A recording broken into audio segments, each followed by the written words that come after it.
Assalamualaikum warahmatullahi wabarakatuh. Hai, saya Putri Gita Cahyani, NIM A2102000010 kelas A. Di sini saya akan menyampaikan sedikit tentang akuntansi perusahaan dagang dan jasa.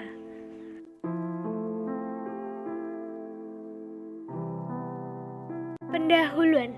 Mahasiswa dapat mencatat transaksi pembelian barang dagangan dalam sistem persediaan perpetual maupun periodik.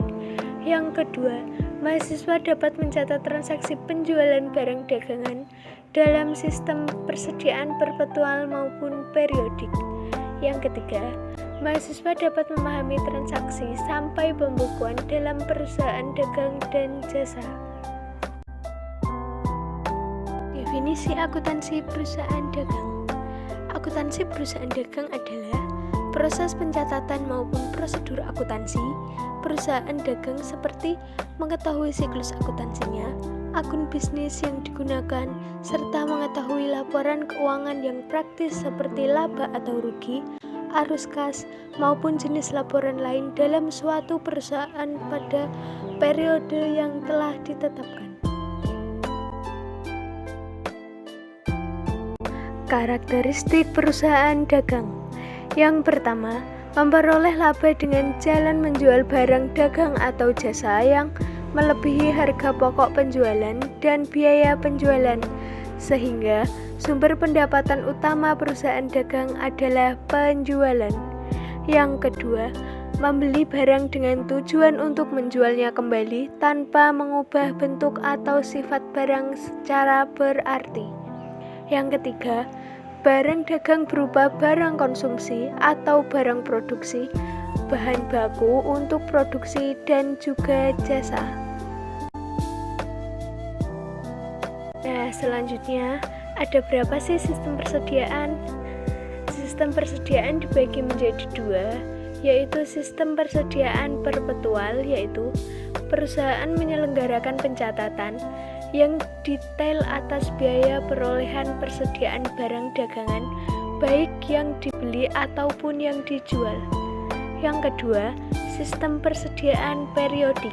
Perusahaan tidak melaksanakan pencatatan detail atas persediaan yang dimilikinya sepanjang periode.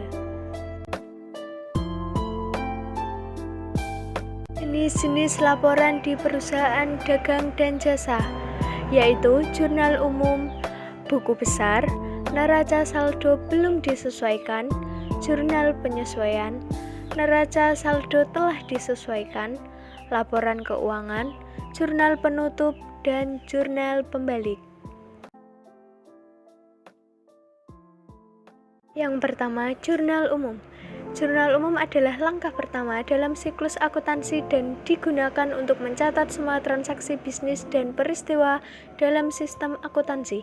Ketika peristiwa bisnis terjadi sepanjang periode akuntansi, entry jurnal dicatat dalam jurnal umum untuk menunjukkan bagaimana peristiwa tersebut berubah dalam persamaan akuntansi.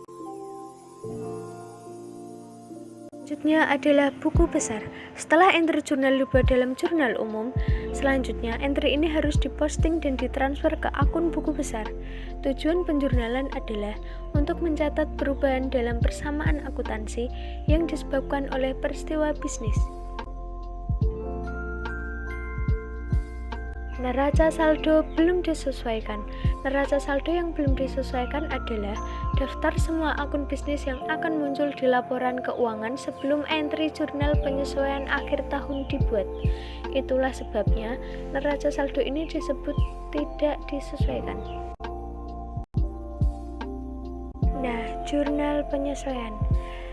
Entry penyesuaian paling sering digunakan sesuai dengan prinsip pencocokan untuk mencocokkan pendapatan dan pengeluaran pada periode yang terjadi. Setelah ada jurnal penyesuaian, selanjutnya akan diposting pada neraca saldo setelah disesuaikan. Neraca saldo setelah penyesuaian adalah daftar semua akun perusahaan yang akan muncul pada laporan keuangan setelah jurnal penyesuaian akhir tahun dibuat. Laporan keuangan. Apa aja sih yang ada di dalam laporan keuangan? yaitu menyiapkan laporan keuangan umum seperti neraca, laporan laba rugi, laporan laba ditahan, dan laporan arus kas. Selanjutnya adalah jurnal penutup. Jurnal penutup adalah entry yang dibuat pada akhir periode akuntansi untuk menghapus semua akun sementara dan mentransfer saldo mereka ke akun permanen.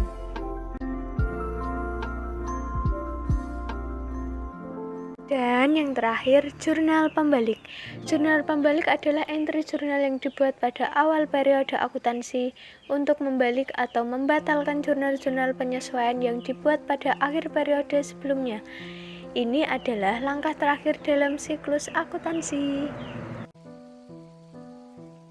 Sekian presentasi yang dapat saya sampaikan. Bila ada salah, mohon dimaafkan. Wassalamualaikum warahmatullahi wabarakatuh.